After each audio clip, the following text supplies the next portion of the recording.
कामयाबी पर सीआरपीएफ ने इसरो को सम्मान देने के लिए 1 मिनट का ड्रिल किया और इस ड्रिल की वजह से उनके कप्तान या उनके साहब या कह सकते हैं उनके अधिकारी हो गए नाराज और उन्होंने एक फरमान भी जारी कर दिया।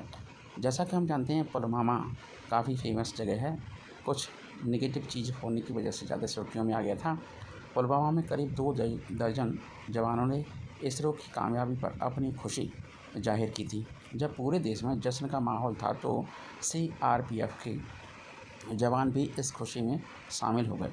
उत्साह में जवानों ने एक ड्रिल करने की योजना बनाई। इसमें किसी तरह का कोई खर्चा नहीं होने वाला था। खेल के मैदान में गमले रखते हुए और वहीं पर ईंट पड़ी हुई थी। चंद्रयान 3 का जयकारा लगाया। उसके बाद ही जवानों ने अपने बटालियन की भी जय बोली। बटालियन की जय बोलने की वजह से और उसके बाद फिर जो हुआ वो बताते हैं। जैसा कि हम जानते हैं, भारतीय अंतरिक्ष अनुसंधान संगठन इसरो के वैज्ञानिकों ने जब चंद्रयान 3 को चंद्रमा के दक्षिणी ध्रुव पर उतारा तो भारतीय नहीं बल्कि पूरी दुनिया में खुशी मनाई गई। कई देशों के और राष्ट्र अध्यक्षों ने पीएम मोदी को इसरो की टीम के लिए बधाई संदेश भेजे। इसी कड़ी में देश के सबसे बड़े केंद्रीय अर्धसैनिक बल सीआरपीएफ की पुलवामा स्थित यूनिट के जवानों ने इसरो के सम्मान में एक छोटी सी ड्रिल कर दी। इस ड्रिल की वजह से ऑपरेशन के एरिया के आईजी दफ्तर के अधिकारी ने फरमान जारी कर दिया और उन्होंने कहा कि सबसे पहले आपको इस टाइप की एक्टिविटी करने के लिए आदेश लेना होगा। बिना परमिशन के आपको किसी टाइप का कुछ भी नहीं कर सकते। हम सब जानते हैं कि जब कोई भी आईजी या उससे बड़ा अधिकारी आता है तो लाखों रुपए खर्च हो जाते हैं उनकी आवाभगत के लिए, लेकिन जवानों ने तो कोई पैसा खर्च किया नहीं था, फिर इनको इतनी मर्जी क्यों लग गई। श्रीनगर हेडक्वार्टर से इजाज़त लेने वाला मुद्दा काफ़ी सुर्खियों में रहने वाला है। जय हिंद, जय भारत। आपको बता दें कि रक्षा मंत्रालय के अनुसार ये जहाज़ भारतीय नौसेना की समुद्री क्षमता में काफ़ी वृद्धि करेंगे। इन जहाज़ों को लोगों को बचाने और मानव सहायता और आपदा राहत HADR कार्यों के लिए भी तैनात किया जा सकता है। हम सब जानते हैं कि समुद्र में भारत की ताकत का कोई तोड़ नहीं। जंगी जहाज़ों के पास मिनटों में पहुंचेगा गोला बारूद। लगभग 19,000 करोड़ रुपए की डील पक्की हो चुकी है। आपको बताएं कि रक्षा मंत्रालय ने यह परियोजना 8 वर्षों में लगभग 168.8 लाख मानव दिवसों का रोजगार सृजन करने के लिए जोर दिया है। चांद पर परचम लहराने वाला भारत रक्षा क्षेत्र में भी अपनी पकड़ लगातार मजबूत कर रहा है। उसी कड़ी में रक्षा मंत्रालय ने नौसेना के लिए 5 बेड़ा सहायक फ्लीट सपोर्ट शिप हासिल करने के लिए हिंदुस्तान शिपयार्ड लिमिटेड HSL के साथ 19,000 करोड़ रुपए के अनुबंध पर शुक्रवार को हस्ताक्षर किए थे। अधिकारियों ने बताया कि 44,000 टन के बेड़ा सहायक पोत भारतीय शिपयार्ड की ओर से भारत में निर्माण होने वाले अपनी तरह के पहले जहाज होंगे। एक नहीं, बहुत सारे। मंत्रालय ने यह भी कहा कि यह परियोजना रक्षा विनिर्माण में आत्मनिर्भरता के लक्ष्य को हासिल करने में हेल्पफुल होगी, क्योंकि HSL विशाखापत्तनम स्वदेशी रूप से इन जहाज़ों की डिजाइनिंग और निर्माण करेगा। मंत्रालय ने यह भी कहा कि 25 अगस्त को भारतीय नौसेना के लिए 19,000 करोड़ रुपए की कुल लागत से 5 बेड़ा सहायक पोत FSS के अधिग्रहण के लिए HSL विशाखापत्तनम के साथ एक अनुबंध पर हस्ताक्षर किए। मंत्रालय ने बताया कि मंत्रिमंडल की सुरक्षा मामलों की समिति ने 16 अगस्त को अपनी बैठक में इन जहाज़ों के अधिग्रहण को मंजूरी दी थी। मंत्रालय के अनुसार FSS को ईंधन, पानी, गोला बारूद और भंडार के साथ समुद्र में जहाज़ों को फिर से भरने के लिए नियोजित किया जाएगा, जिससे भारतीय नौसेना के बेड़े को बंदरगाह पर लौटने के बिना लंबे समय तक संचालित करने में सक्षम बनाया जा सके। मंत्रालय ने एक बयान में कहा कि ये जहाज़ बेड़े की रणनीतिक पहुंच और गतिशीलता को बढ़ाएंगे। इन जहाज़ों के शामिल होने से भारतीय नौसेना की समुद्री क्षमता में काफ़ी वृद्धि होगी। मंत्रालय के अनुसार जहाज़ों को लोगों को बचाने और मानव सहायता व आपदा राहत HADRF कार्यों के लिए भी तैनात किया जा सकता है। मंत्रालय ने कहा कि हम यह परियोजना 8 वर्षों में पूरा कर लेंगे। जय हिंद, जय Bharat. RPF gets a new beast for anti-terror ops in Kashmir. DRDO 8x3 vehicle WHAP. Let's start to discuss this very important serious topic regarding Indian Army or internal as well as international security. Srinagar, the Central Reserve Police Force CRPF, has a new ally in its fight against terrorism. In Jammu and Kashmir, the Wheeled Armored Amphibious Platform WHAP. This is state-of-the-art vehicle that can operate on both land and water, as well as swamp, lakes, lagoons. The Wheeled Armored Amphibious Platform WHAP is an 8x8 vehicle developed by Defense Research and Development Organization DRDO. The Wheeled Armored Amphibious Platform WHAP is a formidable machine that can withstand bullets, blast mines, and rockets. It has a powerful 600 horsepower engine and automatic transmission, as well as 7.62 remote controlled weapon system. RCWS for accurate shooting. It is made in India and can run on any terrain, whether it is a land, water, marshes, high mountain ranges, and vehicle weight about 24 ton and measures 8 meters in length and 3 meters in width or chodai. It is a fully bulletproof. It can go against the current in the river. It has an automatic system inside it. It has a remote controlled weapon system that can aim with a stream और कह सकते हैं extreme precision, सटीक बार, दुश्मन के छक्के छुड़ा दें, नेस्तनाबूद कर दें, बर्बाद कर दें. This device can also launch smoke walls set Sheeshpal को CRPF. The Indian Army also received the same vehicle in 2022 for its troops deployed in the eastern sector of Ladakh. CRPF is the first paramilitary force to get the Wheeled Armored Amphibious Platform WHAP. The vehicle is designed as a defense compact Wheeled Armored Amphibious Platform WHAP and is built for tough combat situations. Unlike the Indian Army's Infantry Protected Mobile Vehicle IPMV, CRPF's WHAP has the ability to handle challenging operations that involve water jets. It can cross water obstacles and give an edge to CRPF.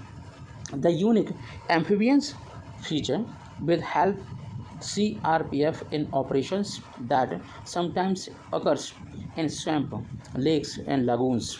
The Central Reserve Police Force will initially get 6 wheeled armored amphibious platform WHAP vehicle, out of which 2 have already reached Kashmir and are deployed in South Kashmir. CRPF says that this will be great help in this anti-terrorist operations in Jammu and Kashmir. Well, जय हिंद, जय भारत.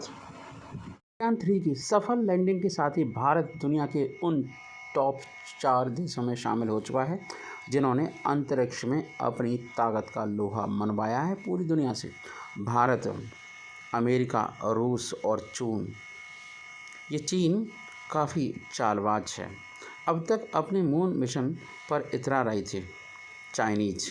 चंद्रयान 3 के सफल होते ही चाँव चाँव हो गई. उन्हें अपनी सफलता कम लगने लगी. भले ही भारत अपने मून मिशन में इन देशों से कुछ साल पीछे रह गया, लेकिन सक्सेस हुई। ज़बरदस्त जाबाजी की कहानी लिख दी इसरो ने। लेकिन चंद्रमा के साउथ पोल पर सफल लैंडिंग कर उसने साबित कर दिया कि सफलता का रास्ता भले कठिन हो, लेकिन अगर ईमानदारी से कोशिश की जाए तो असंभव कुछ भी नहीं है।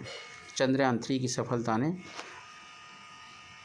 काफ़ी किफ़ायती बजट में ये सफलता हासिल कर ली है।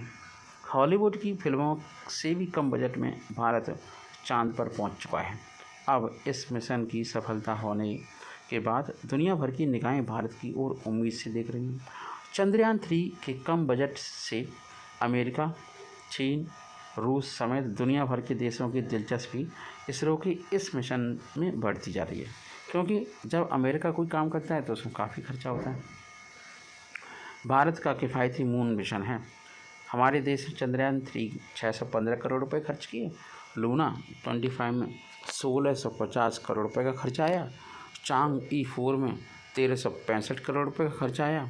और आर्टेमिस तो आप जानते हैं 8 लाख, है ना, के करीब लाख करोड़ रुपए खर्च हुए। कितने समझ रहे हो? ओ माय गॉड, बहुत सारे पैसे खर्च करते हैं ये।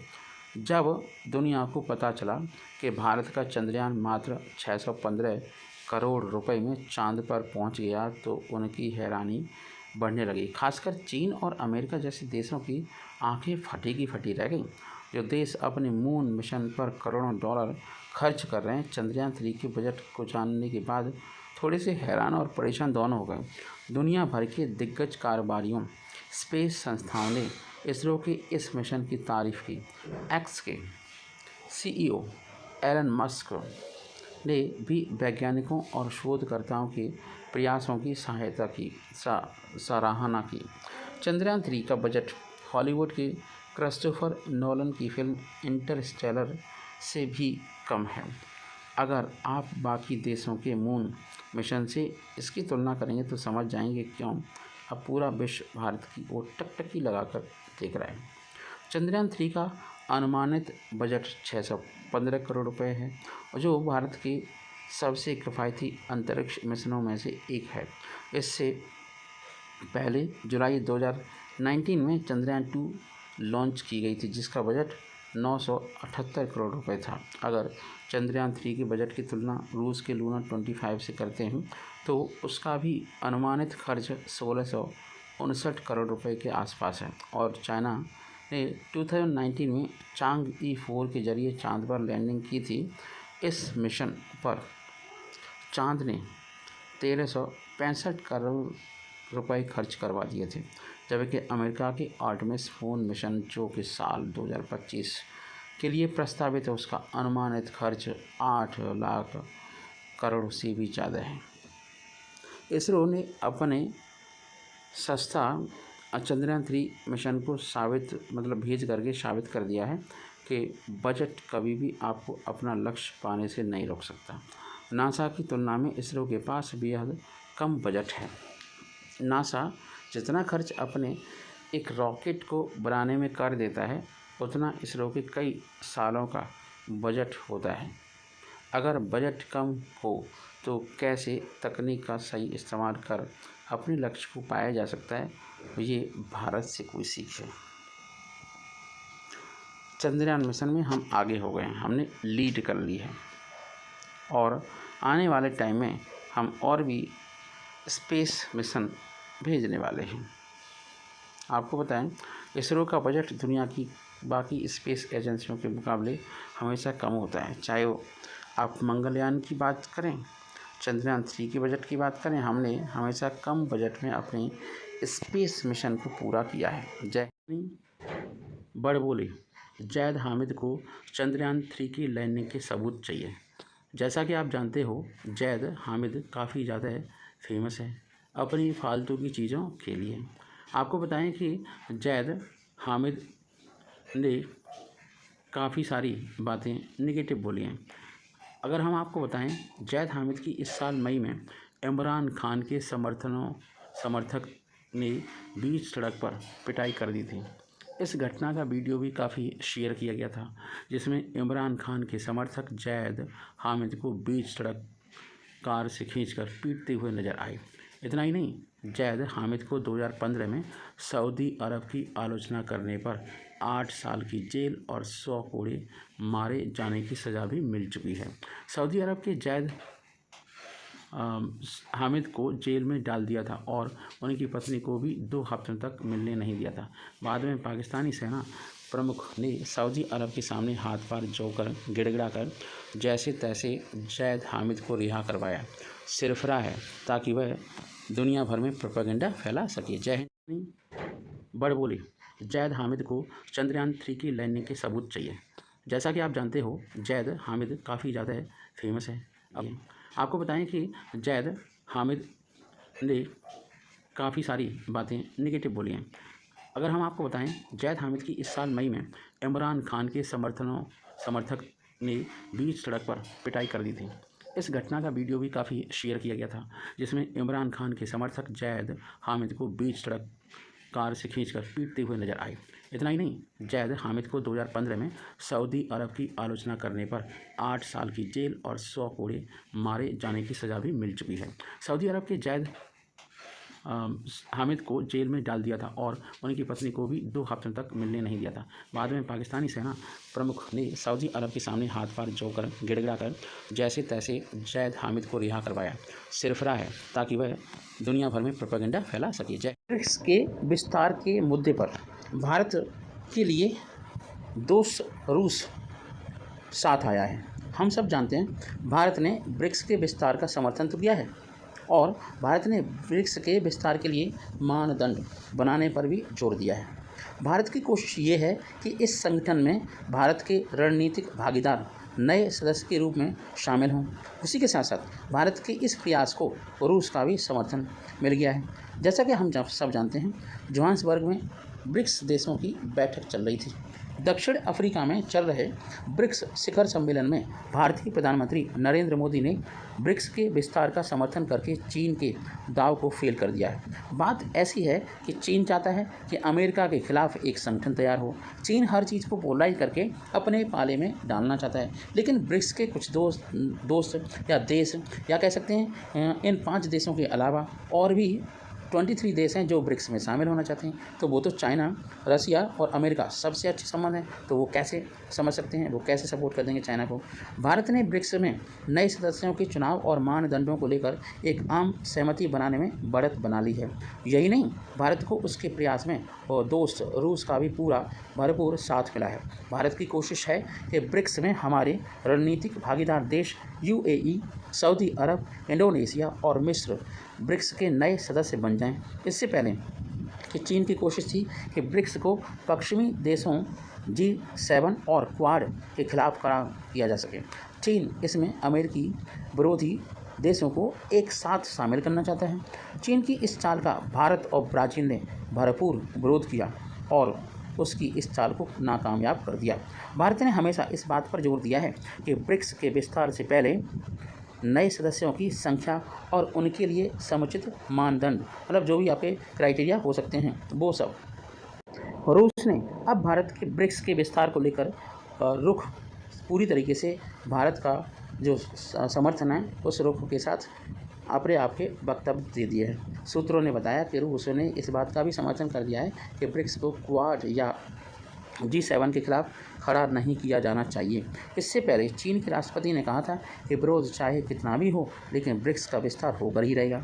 ब्रिक्स में अभी भारत, रूस, चाइना, ब्राज़ील और दक्षिण अफ्रीकी देश है ना आपके शामिल हैं। हम जानते हैं जिनपिंग ने ये भी कहा डाला कि चीन की DNA में विस्तारवाद नहीं है। उन्होंने कहा कि ब्रिक्स देशों को बहुधुरवीयता का वास्तविक रूप से पालन किया जाना चाहिए। शी ने कहा कि हमें वैश्विक शासन को और न्याय संगत और समतापूर्ण बनाने के लिए ब्रिक्स परिवार में और भी देशों को शामिल कर समूह का विस्तार करने की प्रक्रिया तेज करनी होगी और इसकी ज़रूरत भी है। बता दें कि ब्रिक्स है ना में PM मोदी ने अपने भाषण में समर्थन का तो भरपूर समर्थन किया, लेकिन आपको बताएं कि PM मोदी ने बुधवार को ये भी कहा कि ब्रिक्स के विस्तार का भारत पूरा समर्थन करता है और आम सहमति से इस दिशा में आगे बढ़ने का स्वागत भी करता है। लेकिन आपको बताएं कि अंतरिक्ष अन्वेषण, इन्फेक्शन या कह सकते हैं और रिसर्च सहित कई क्षेत्रों में समूह के सदस्य देशों के बीच सहयोग का दायरा और बढ़ाने के लिए 5 सुझाव भी दिए। अधिकारियों के अनुसार जोहान्सबर्ग में ब्रिक्स, ब्राज़ील, रूस, भारत, चीन, दक्षिण अफ्रीका की शिखर बैठक के दौरान मोदी ने समूह से ध्रुवीकरण नहीं बल्कि एकता का वैश्विक संदेश भेजने का आह्वान किया। उन्होंने संयुक्त राष्ट्र सुरक्षा परिषद यूएनएससी में सुधार के लिए समय सीमा निर्धारित करने की भी अपील कर डाली। प्रधानमंत्री कई बहुपक्षीय वित्तीय संस्थानों, विश्व व्यापार संगठन WTO में सुधार करने और ब्रिक्स के प्रस्तावित अंतरिक्ष अन्वेषण समूह का गठन किए जाने का भी समर्थन किया। आपको बता दें कि शिखर बैठक के पूर्ण सत्र को संबोधित करते हुए पीएम मोदी ने कहा, भविष्य के लिए तैयार होने में प्रौद्योगिकी एक महत्वपूर्ण भूमिका निभा सकती है। उन्होंने डिजिटल क्षेत्र में विशेषज्ञता साझा करने के लिए भारत की तैयारियों की भी पेशकश की। मोदी ने कहा कि भारत ब्रिक्स की सदस्यता का विस्तार करने का पूरा समर्थन करता है और इस पर हमारी सहमति भी है। और ब्रिक्स का विस्तार समूह के वार्षिक शिखर सम्मेलन में एक मुख्य विषय ये भी है क्योंकि सऊदी अरब, संयुक्त अरब अमीरात UAE और अर्जेंटीना सहित लगभग 23 देशों ने ब्रिक्स की सदस्यता पाने के लिए एक एप्लीकेशन किया है। दक्षिण अफ्रीका के राष्ट्रपति सिरिल रामाफोसा ने कहा कि ब्रिक्स देश इसके विस्तार पर चर्चा कर रहे हैं। उन्होंने कहा कि उम्मीद है कि हम इस विषय का एक स्पष्ट समाधान ढूंढ लेंगे क्योंकि हमने इस विषय पर आपस में चर्चा भी की है। वहीं भारत में सूत्रों के अनुसार देश समूह में नए देशों को चुनने के लिए आम सहमति बनाने के लिए अग्रणी रहा है और अर्जेंटीना ने साथ दिया है और ये बैठक लीडर्स रिट्रीट में डिस्कशन हुआ इस टाइप की बातों का। जय हिंद, जय भारत।